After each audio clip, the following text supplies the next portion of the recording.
Hey guys, welcome back to episode 4 of On Our Tour Talks.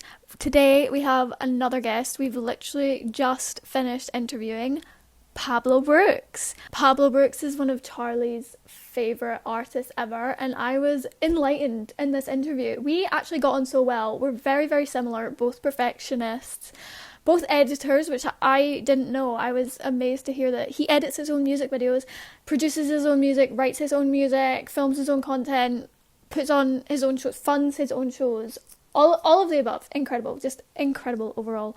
Charlie had a lot of fun. I'm not speaking about myself in the third person, by the way. I'm talking about other Charlie. Charlie with an E had a lot of fun reminiscing. We cleared up the conspiracies about his laundry detergent allergy. We found out if he really does have one or not. So watch through for that. And we spoke all things music industry. We spoke costs in the live music sphere.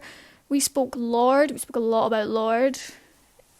Yeah, and overall it was just a really, really fun interview. It felt more like a group of friends talking and learning about each other and catching up. And I really hope you guys enjoy it. Charlie's camera died, that's why he's not in this introduction, but we will cut to him now.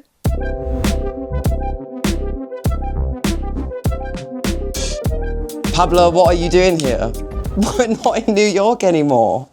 We're not in New York anymore. We're on our tour. We're on our tour. And we're actually on our tour because we're actually everywhere.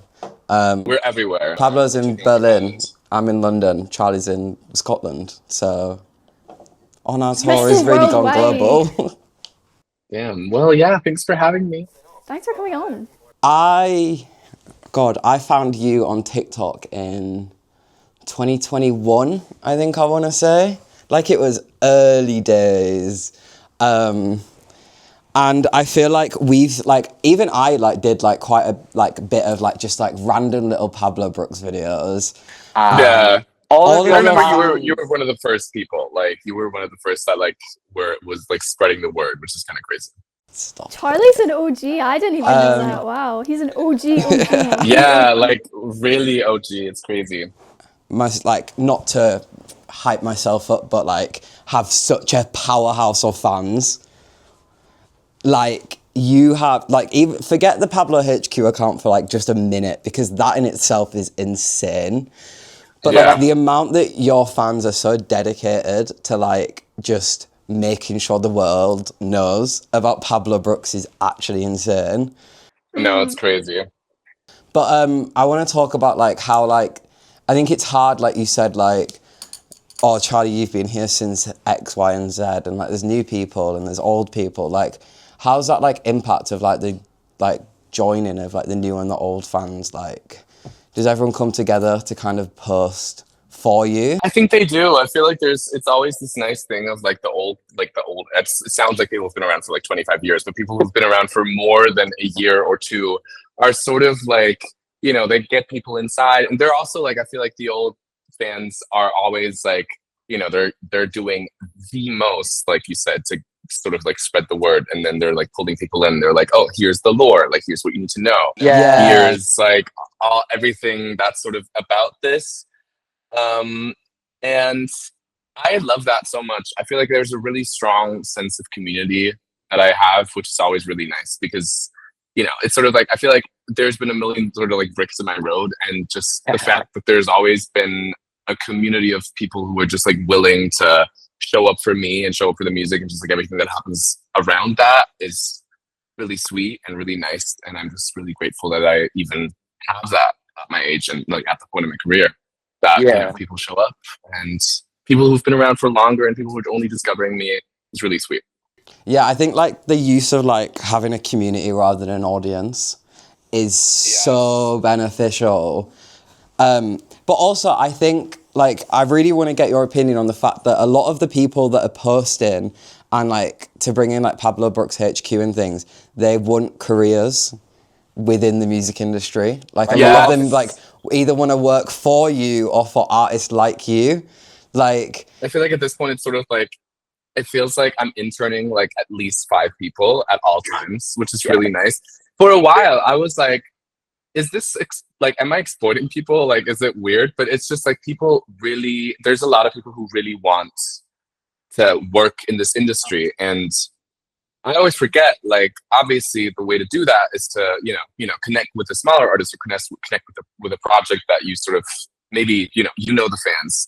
And it's really beneficial for me as well, obviously, because if I'm like someone, for example, my tour manager, who was on tour with me last year, or this year, no, this year, also was the person who was like at my first show, and also was the person who was at the most shows.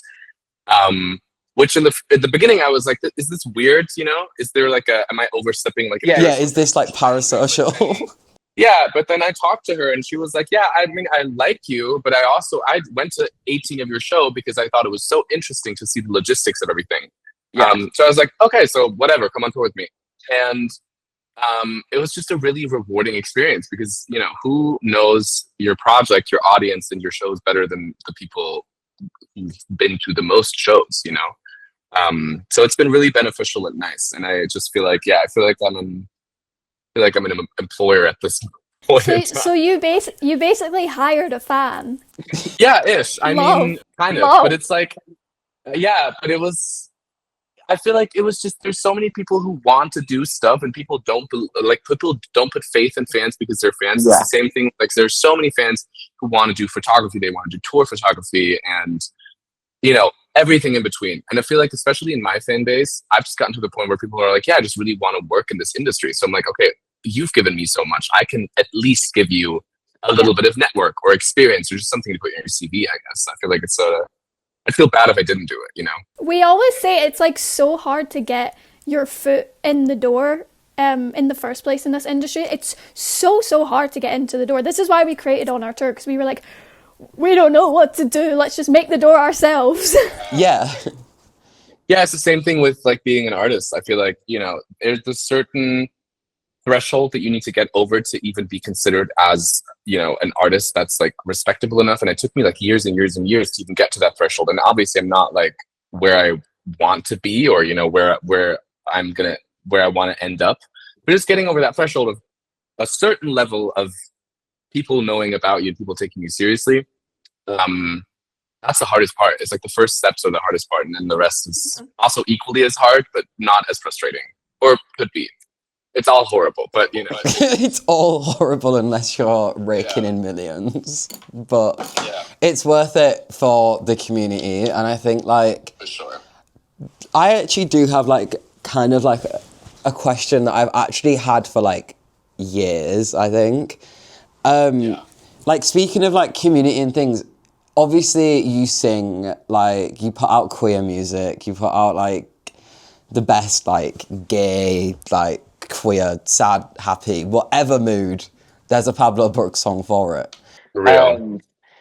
But like, I want to know, like, do you think like having the kind of like queer community like rallying behind you like creates like an even more of a community feel that bit easier, if that makes sense?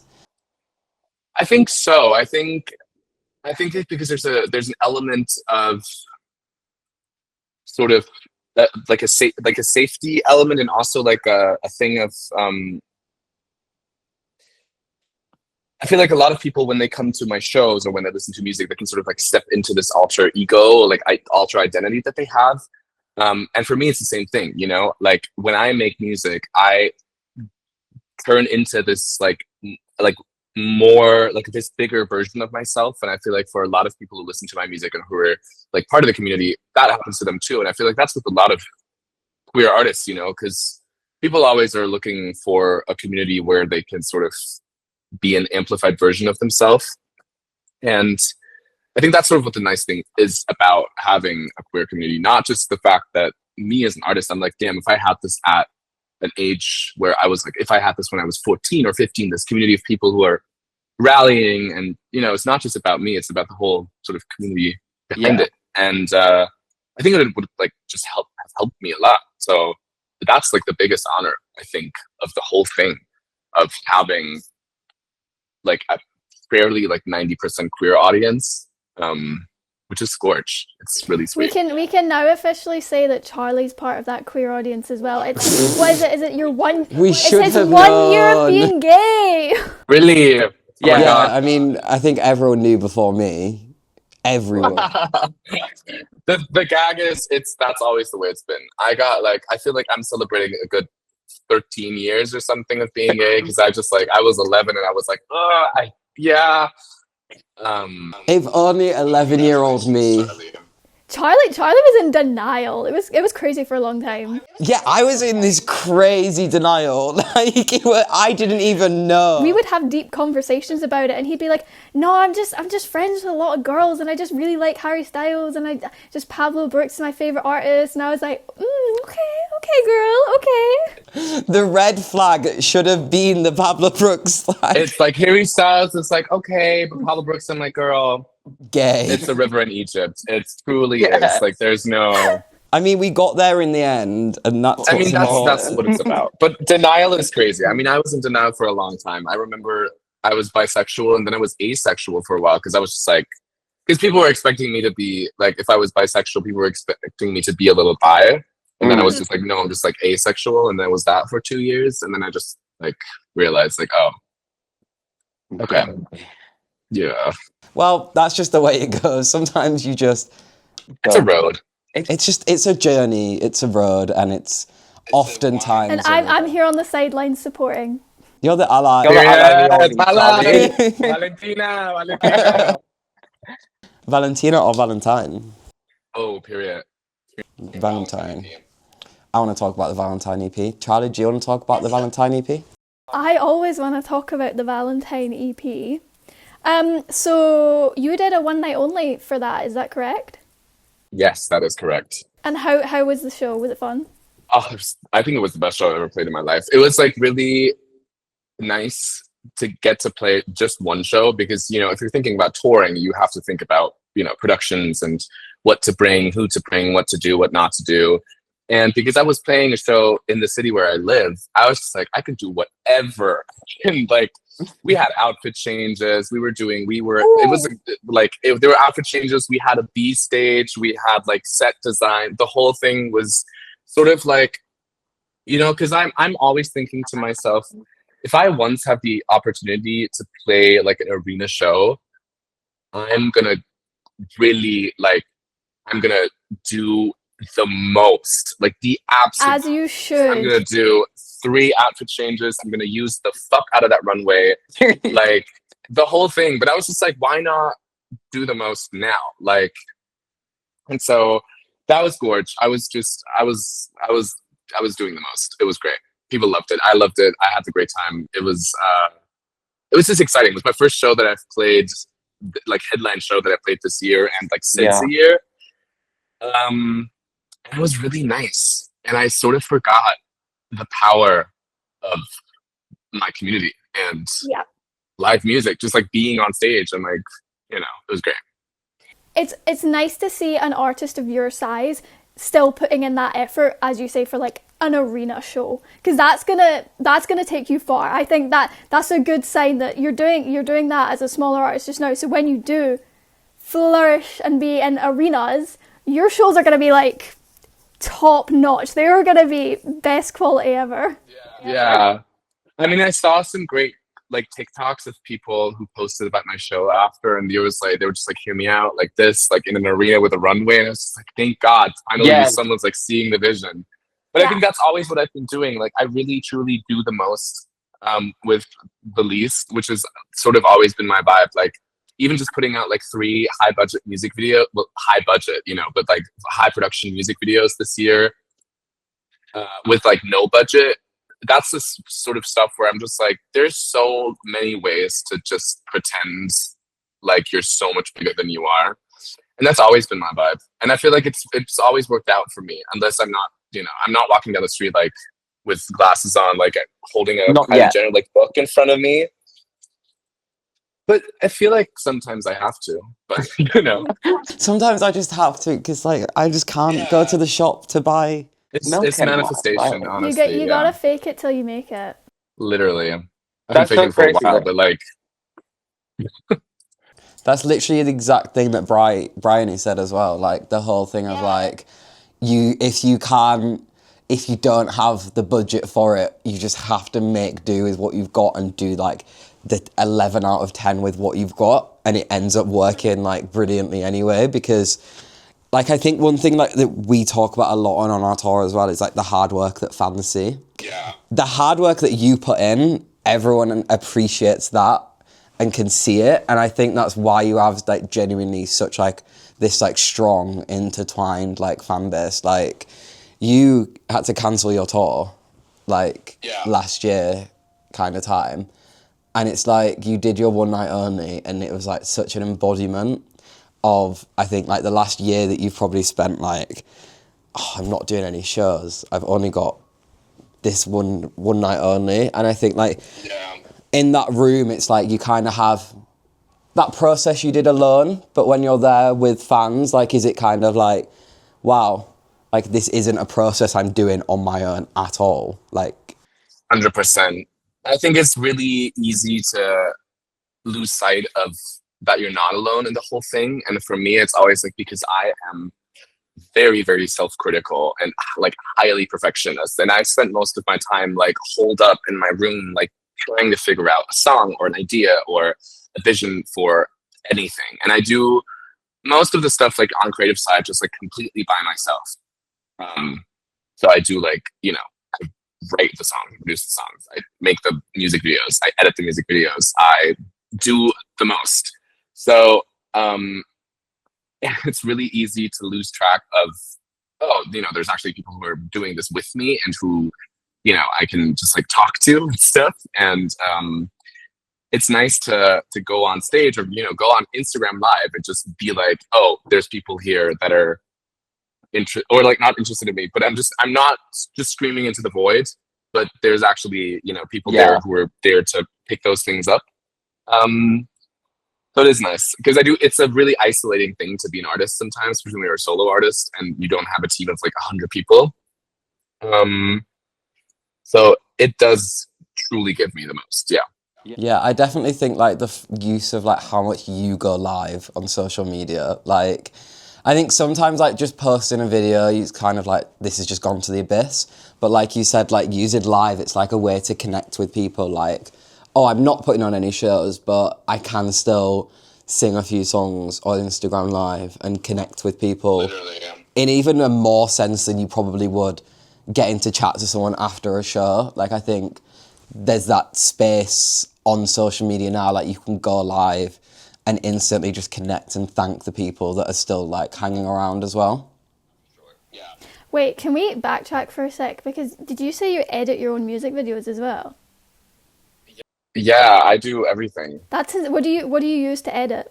I'm gonna start talking about editing. I get a lot of shit for this. Is it I have iMovie? like, I work. No.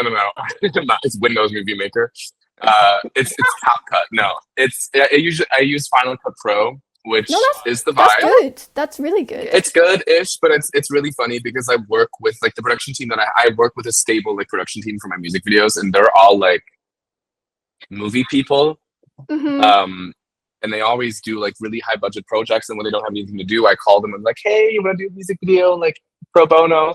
And then I edit it, and I think they're always scared of me editing it. But I do use Final Cut. It's not CapCut, which is good. That's so good. No, I just had to bring it up because I'm always editing our podcast stuff, and I get really excited when people say they edit as well. So I was curious to see what you edit on, because it is so rewarding when you go out and shoot a piece of art or like a music video, or for us a podcast, and then you're the one that gets to sit behind the computer and see it all come together, and you can bring your vision to life. I bet that's such an amazing experience for you as well as an artist. It is. It's really nice. It's the most rewarding because at the end of the day, I mean, it's also I'm just also like really fucking annoying that I am like, I don't really want anyone else to do it. Oh my god, you're me. This You're is literally me. Charlie. No, it's like I wrote the music video. I'm directing the music video. Why the fuck should I give it to someone else and be like, oh, who has no idea what I'm doing? And I feel like that's always my incentive on making, like the same thing with like production nowadays. Where I'm just like, why? I know what I want to sound like, and I can make that. So why not just do it myself? Yeah. And I feel like that's always been my vibe. which makes my workload a million times larger than it is. But it's rewarding. I have stuff to do. I literally feel like you just called me out, because Charlie will literally offer to edit. He'll be like, I can help you edit. And I'm like, no, I have a vision. I need my vision. No. I need my vision executed the way I can see it in my head. So no, thanks, but thanks. Yeah, no, like, we had like thing. a conversation about this, and Charlie was like, you see, like, I really would let you edit, like, some of the more, like, long-form stuff, but, like, I'm just a perfectionist, so, like, I'm not going to let you. And I was just like, fair enough. I respect the grind. She's an editing genius, so I have to respect it. Thank you. Let's talk the industry. The big, scary... When we were talking, so you were saying you put 110% into your One Night Only show, and we wanted to talk about the costs in the live music sphere, and they've kind of skyrocketed in the UK, and I can imagine in Europe as well. When you put on a live show to that scale, are you profiting when you put on that show, or is that all hands on deck, all your own money going into that? It sort of depends on what we do. I feel like now with the show in Berlin, for example, the production costs weren't as high because it was just like there wasn't like any travel costs and stuff. If I'm touring like across Europe, I don't think I've ever made any profit from any show. Wow. Like just for me, like just any money that essentially goes into like me being able to, I've toured for 2 months now, I'm gonna allow myself to get a nice dinner or something. I don't think that's ever happened. Wow. But usually because, if you're touring, the only thing you make money from is like merch. And then if you sell merch, but for example, I'm not signed, so I'll use the money for merch to, budget a music video or to budget something else, whatever. So with that show, I thank God just got out of like zero. So I didn't make any money off of it, but I made some money to just like reinvest, I guess. And then I was really lucky from the support tour that I played with Eileen Alister to get a funding from the German government, which was gorge. Winner. Yeah, that was nice, because otherwise I couldn't have afforded to play that tour, or I would just have to. But there's been a lot of times where I've had to pull in my own money for, budgeting a tour. It's insane when you put it to that perspective, because you're saying like in some circumstances you could be offered a support slot but not be able to afford to do it. Not saying you, but in general, as a smaller artist, you could be offered a support slot and not have the funds to do it. So you'd be missing out on an opportunity. Yeah, for sure. I mean, I've denied support slots before because I didn't have the budget to perform the show or fly out somewhere and bring a production to that place. Just, so that's usually the hardest part for it, because as a support act, you don't really get a lot of money, or not. A lot of times you don't get any money at all, which isn't to put any blame on the artists, because the artists get this really, really, really, really, really small fee for their production, and then it's like, so you have to take a part of that fee and give it to a support act. Usually it's like $100 or $200 if you're lucky, which play or perform a show or a set or a tour, and with everything, travel, accommodation, paying people, making merch, obviously there's no way that in the world that makes sense. Yeah. The music industry the live music industry is a mess right now. It's crazy. It is a mess. Hopefully soon we'll have a space for low budget to no budget spaces, just to kind of fund the future of music. I think it's so important to have them spaces. Like so many grassroots venues, especially. Like, we're gonna have to, because I bet it's really demotivating as well when like you put all that effort into the show, and then obviously you see the feedback from the fans, but you don't see any cash back really.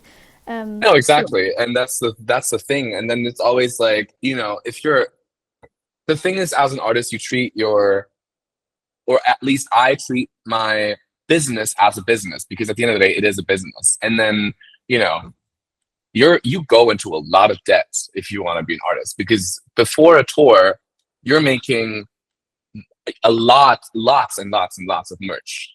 And obviously you're paying to make that merch, and then you're just hoping that that merch gets sold. If that merch doesn't get sold, you're just sitting on a bunch of debts and loans for people.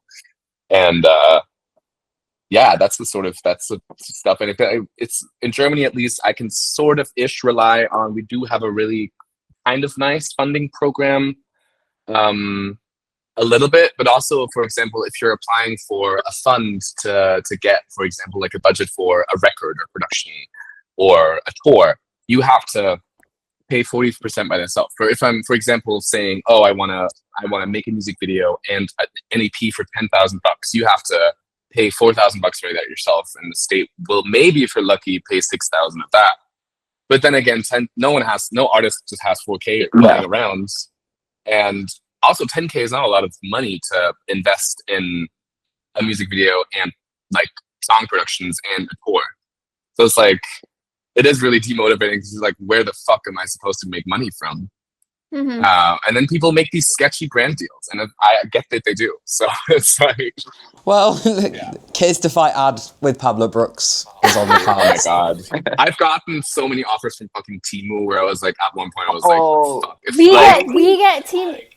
We get Temu and we get like AI stuff. I have this sort of hope for, just like theory wise, that there's going to be so much AI music that people get so sick and tired of it in like a couple of years that people will get back to loving, like, just going to shows and just being like, oh, there's so much AI music, I don't know what's real and not. Yeah. So I'll just go to this show from this artist playing a real song on a real guitar, like just by themselves.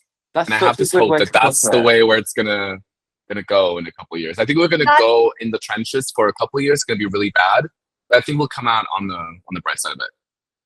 I love the wishful thinking. That's a positive way to look at it, because I am not the same. Yeah.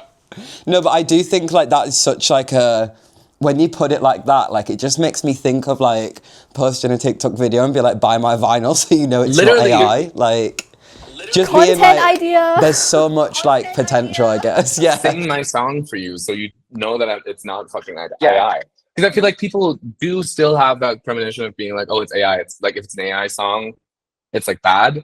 Yeah. And I think hopefully that will stay. Hopefully. Yeah, please. You briefly mentioned Eileen Alister tour. How was that? Oh my god, it was so gorgeous. It was the best thing ever. I've never played a full like support tour for someone, like a real tour. I played like support like one-offs. But playing a whole tour was so nice because also at that time I had just like not played shows in a while, and I realized how chill it was to just play half an hour, get the fuck off stage. It's early, you can go to bed early, you don't have any of the you're not on stage worrying about tomorrow's ticket sales. You're just like, whatever, I'm here to have fun, and the tour is sold out, so why the fuck not? It was nice. She has the most amazing, gorgeous, like welcoming audience. Like I've never felt this like warm of a welcome anywhere. Like it was just so nice. People were like, from the first show on, people were being so sweet. They knew the words. They started, having own little fan projects, and you seem to always have a fan project. Every single show there is a Pablo Brooks fan project. It's crazy. And also it was nice because it was like, I literally, like, first show, I just asked people, I was like, oh, does anyone know the number one girl dance? Like, blah, blah, blah. And these two people like raised their arm. And it was nice because across the tour, just like sort of like spread like wildfire. Well, at the last show, I literally like 50 people raised their hands knowing the dance and like wanting to get on stage. I was like, this is great. Like, it's just like nice. I feel like it sort of took it on a life of its own, and people were just being sweet. Like it was just, I go to so many concerts, and there's, people fucking hate to see an opener. Like it's truly hard. I think my vision of it was just like embracing that she has this gorgeous audience, and also just being loud and annoying. As you should. Worked for me, I think. Yeah. Who wouldn't want that? Yeah. That is the beauty of a good opener, right? Like, I've been to so many shows when I've left a bigger fan of the opener than the artist. I remember I saw, oh my god, like years ago, I saw Sabrina Carpenter open for the Vamps. Like I flew down to For London the to see Vamps? the Vamps. The Vamps. Yeah, for the That's Vamps. so funny. I love the Right? Vamps. And I flew down to London to see the Vamps, being a fan of them, and I left being like the biggest Sabrina Carpenter fan ever. Wait, was this like Evolution Sabrina Carpenter? Yes! Wow. Somewhere in the There's a father and a mother. Anyway, So, I'm so happy you know the deep Sabrina Carpenter lore. oh my god, of course. I was like, because I was weirded out. I remember when she came on, I was like, when she like broke through, I was like, wait, you've been around for so long. Why do I know you? And then I like deep dove into the whole thing, and then I found the Thumbs music video, and I think that was just me and my friends. I think we got high and we just we watched the music video for like 4 hours. And I've never laughed that much. And not out of like making fun of Sabrina Carpenter, just because there's like a certain level of cuntiness that I don't think anyone's like gotten to since then. She's strutting her stuff around that train, talking about twiddling her Yeah, thumbs. she's on the train. It's like, what is she singing about? It's really great. This is the thing. Nobody knows what the fuck is that song about. Yeah, I don't know. I don't think she knows as well. I think someone wrote that song for her, and she was just like, sounds like Yeah, a hit. Yeah, Sounds like a hit, and it was. and it was. It went. That went It didn't go platinum number in my one in my house. room, but it went platinum on that one night where I smoked too much weed and listened to that song for a whole night. It was great. That's so funny. honestly can't think of anything I'd rather spend my time doing than Literally, it was bored. watching that on repeat. Charlie, we should do that. Don't have to ask me twice, Charlie. You know this. You do not have to ask me twice. Right, I want to talk about my favourite Pablo Brooks hit of right now. Oh, what If is we're it? talking about hits. I want to talk about one specific lyric in Number One Girl. Oh my god, yeah. I want to ask you, haven't seen you do a handstand on the dance floor. I've never seen you do a handstand on the dance floor. Or on stage. Well, you don't go to the right places, Charlie. Well, I was going to say, tell me you're not going to ask the poor boy to do a handstand. no, right I now was going to on stage. actually ask, what is your go-to move on stage? Because you dress up and you go all out, like... A handstand. Because you don't... Where's the handstand? No, I was there What? every time, like... you were there once. No, I was there 12. Guys, they're bickering. They're bickering. Normally it's me and Charlie that argue, not me and the person we're meant to be like. I don't know how to do a handstand. I recently practiced a handstand because I was like, I just didn't know how to do one. But I was just being stupid. I think I was just like, I had a glass of wine in the studio and I was just like, whatever. So you lie in your lyrics? I do lie, yeah. Okay.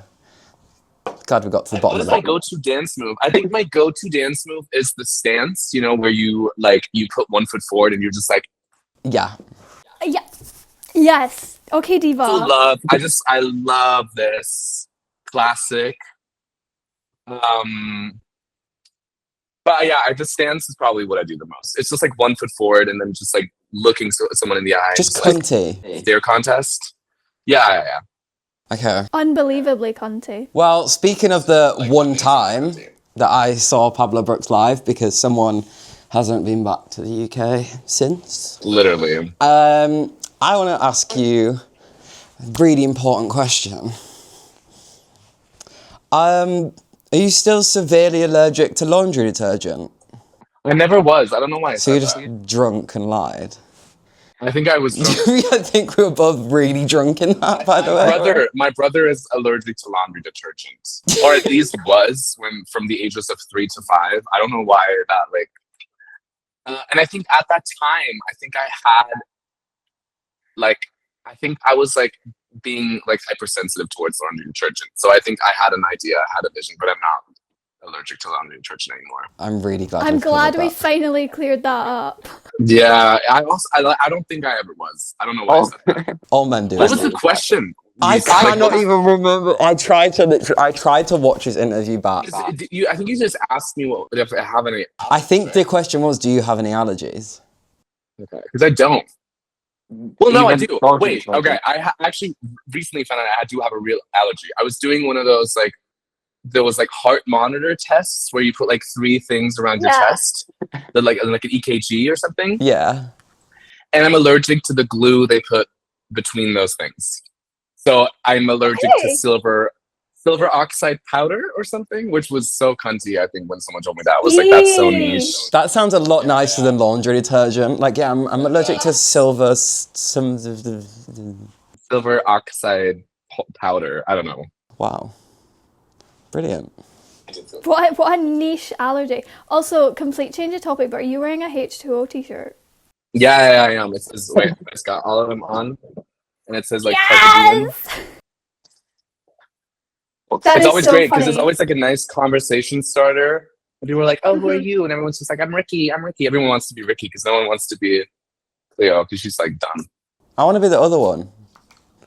You want to be? This one's like she's annoying as fuck. Ema. Emma. Ema. Cleo. Ema Cleo, the condensation. Closeted lesbian, stupid, annoying.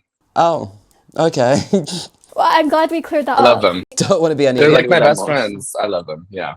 Wait, we skipped past something. Hold on. I want to talk about production because a birdie told me that you produce as well. You produce your own music.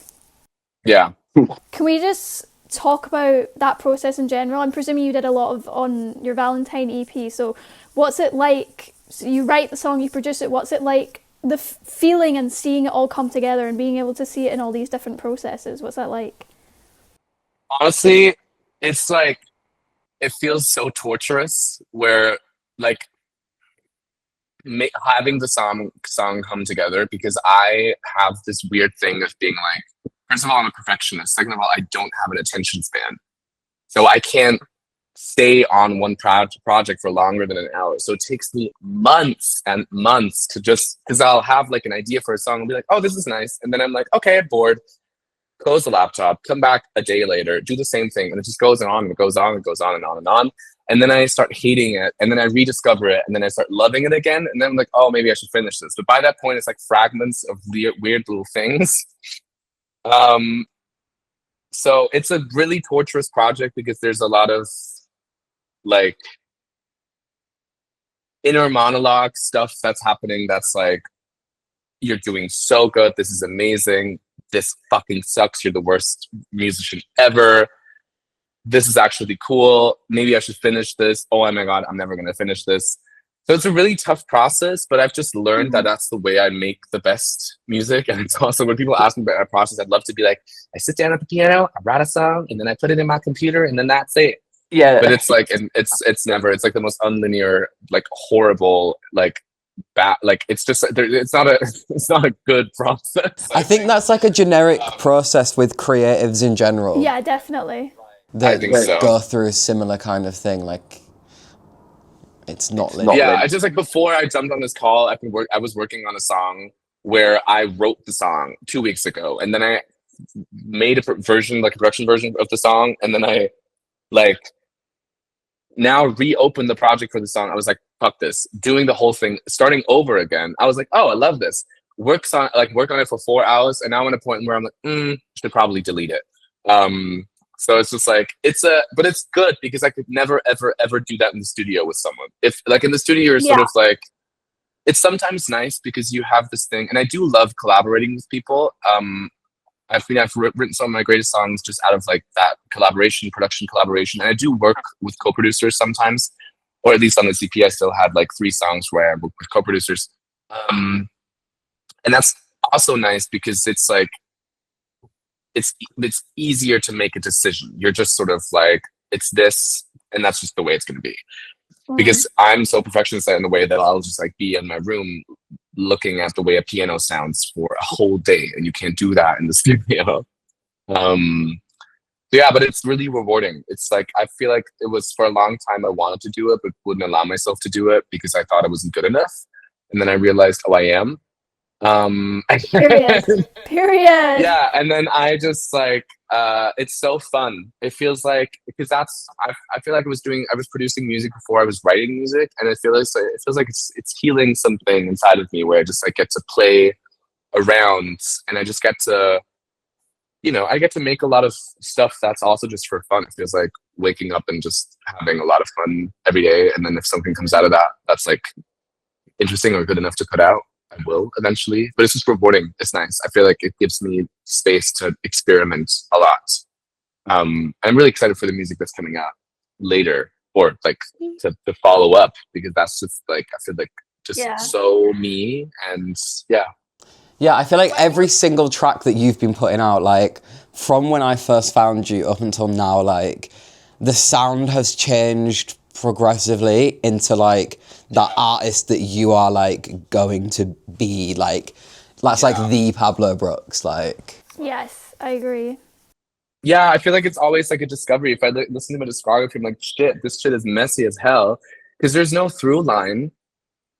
But I've just also accepted that there may never will be, and that's okay. That there doesn't have to be a singular genre or word associated with what I do. It's just because like one day I'll be like, oh, I want to make a country song. The other day we'll be like, oh, I want to make a tech house song. It's like sort of, and I'm just like, if I like it, if I have a resonance to this, I feel like some other people might hopefully too. But I feel like I'm still discovering where I want to go, and I always feel like the songwriting ties everything together anyway. It doesn't really matter which door you open. Like I'll always have my own unique way of writing a song, and of writing lyrics and the stories I'll tell, and I feel like that's always what's the most important anyway to people. So yeah, I mean, I'm so big on experimentation and just like not binding myself to one genre, that it's a fun way to just go everywhere. I think that's really important. Yeah, genre hopping is fun when you're an artist. I mean, Taylor Swift went country to pop, so... Taylor Swift has gone everywhere. She's gone... She has. Oh. I don't know where she's at right now. Don't know where she's at right now either. Love you, Taylor. You were my number one artist for a reason. What's your thoughts on the life of a showgirl? I think we know. I mean, honestly, I think it has some really good songs. Yeah. Agreed. But I don't think I have a hard time, and I don't compare work ever to other work that artists have done, because I'm just like, whatever. But to me, comparing a record like that to a record like Folklore or Evermore or 1989 or whatever is just hard for me, because I was like, you are so good, you are so amazing, and you have this capacity to make this amazing music and to write. You're just the most gifted writer in the world. Yes. And then I'm just sort of like, okay, but this isn't like great songwriting. So I'm just like, I guess I'm underwhelmed. I was the same. But like me and Charlie spoke about this, and we both said like, if the promo would have fit more of an album that's about fun, like whatever, instead of Taylor Swift, the genius of lyrics, like I think then a lot of people would have had a different reaction. Like I think it's still great, but I think there'd have been a lot less. Should have gone like Vegas. Like I thought there was gonna be horns. Yeah, I thought it was just gonna be like Grape Juice by Harry, but in an album by Taylor. Literally. Period. Yeah. I think what a lot of people were saying, because I was the same, I was disappointed by the lyrics, because I know the potential she has. She's probably the best lyricist of our generation, and I know the potential she has. And so I was very underwhelmed by the lyrics in this album. But people were like, oh, but it's a pop album, it's meant to be fun, the lyrics aren't the main focus of it, it's the funness. And I was like, but you have 1989, and 1989 is some of the best lyrical work, like Blank Space, some of the best lyrical work she's ever done. There's also a way to make a fun, like for example, like Shake It Off, number one Taylor Swift song ever.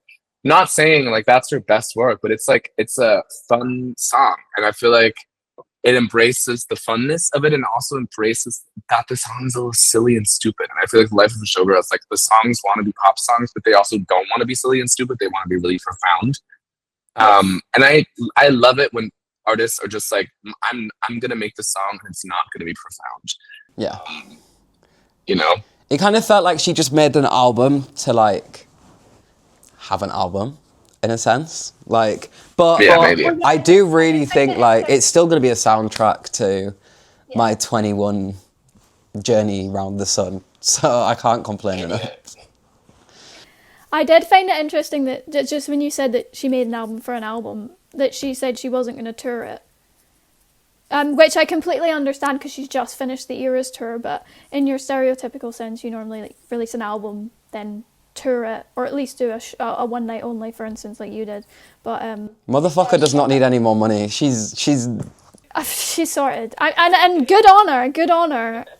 She needs some time to like bounce on dick and shit. Like she's gonna. She's like getting married, right? Or is she's engaged? I think she is. Yeah. Yeah. I ain't got to knock on wood. Exactly. Anyway. That. My media training is like the facade is breaking. Let's just like the cracks are showing. Before we wrap up, me and Charlie have started a little game with the guests that we've had of Would You Rather. Mm-hmm. And there's only 3 questions, but I'll start with the first one. Okay. So, picture this. Lorde performs a set list of your choice, but that's the only time you'll ever see her ever again. Or would you rather always have tickets to a Lorde show? So, set list of your choice, but you only ever see her once. Or no other artist, but always be able to see Lorde. Oh, no other artist, but always Lorde. How often does she perform? She performs at least 4 times a year in Germany. Okay. For sure. Yeah. Really? Because then I think she'll have to change the set list if she does 4 times a year. Like, there's a really high chance that just over the course of my life, I'll get to hear every song live once. And I also went to the Lorde show, and the set list was pretty great. So I'm like, I trust that girl. So you'd rather not see any other artist ever again? I don't think I need to. You don't need to. I've seen Lorde. I don't care. Lorde's enough. I mean, I've seen a lot of artists that I like now. I've never seen anyone literally get close to what a Lorde show is and feels like. Yeah. Like, at all. Like, not even in ballpark. Yeah, I think, like, our Lorde is Harry, and, like, no one's ever, like, gotten that for us. Yeah, actually, yeah. Nothing competes. I missed her show in Glasgow recently. I've seen her like every other tour, and this is the only tour I missed, and I fear this was probably the best one. My love, you had knee surgery. It was a bad I had knee surgery, so I couldn't go, but that's not a valid excuse to miss a Lorde concert. It really isn't. It really isn't. No, it was the best show I've seen of her yet. So that is wonderful. It was crazy. It was so good. Would you rather never be able to sing a cover song at a show, or never be able to sing an unreleased song at a show? God, I love a cover song. I love a cover song. Me too. It's so fun when artists do a cover song because it also lets you get to know the artist and what they love. Yeah, Mr. All Too Well 10-minute version. Literally, oh my God. I think I only ever did the 10 minutes like once. Yeah, I think it was only once. And I did the Climb now at my one and only, which was amazing. And that's wow. That is my like work shift song. I sing that every single day on the coffee machine at work.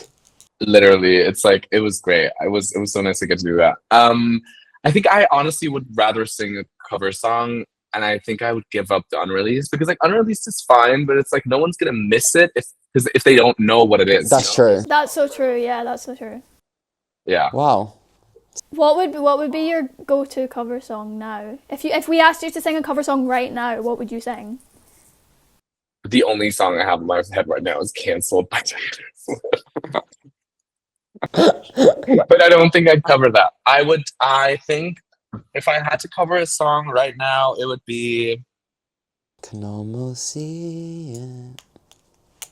Yeah, literally. No, I don't know. I think it would be. I don't know. Oh my God! I got back into just like through the Lorde concert that I was at, I think I just got back into melodrama again, which I've always. Riola.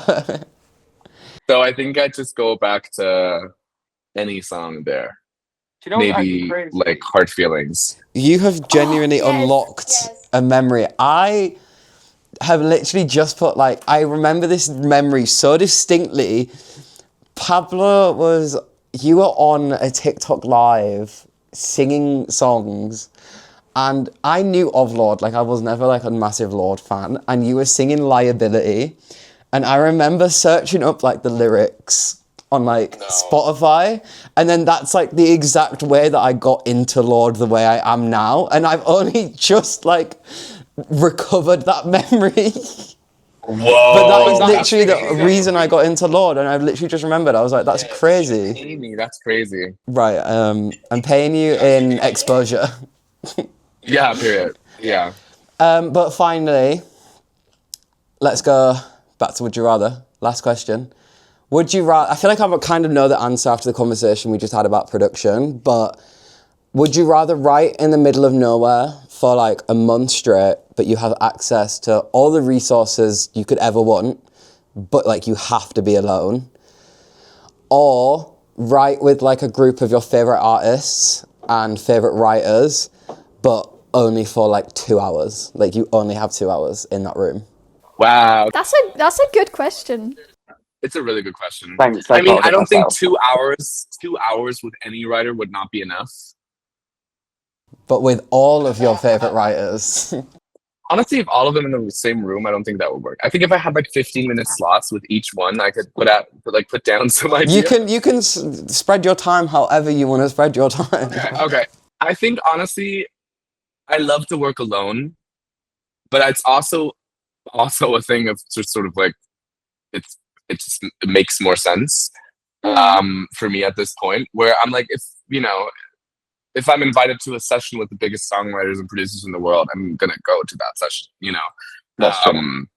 So though being alone in the middle of nowhere with a lot of great resources would be really nice. Even CapCut. No, I think shit. Damn, CapCut as well. Yeah. CapCut Pro. Shit. I think I'd do the session though, honestly. Okay.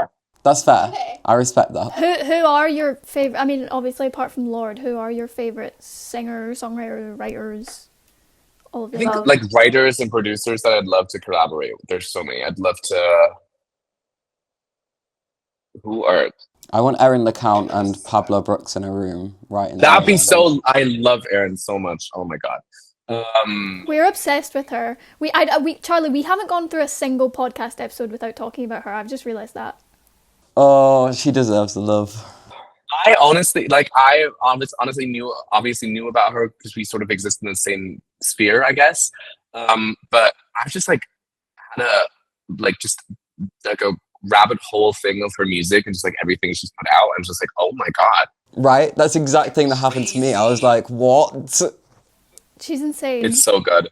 She's crazy. And it's also nice because I didn't know she is solo producing and solo writing everything, which is crazy.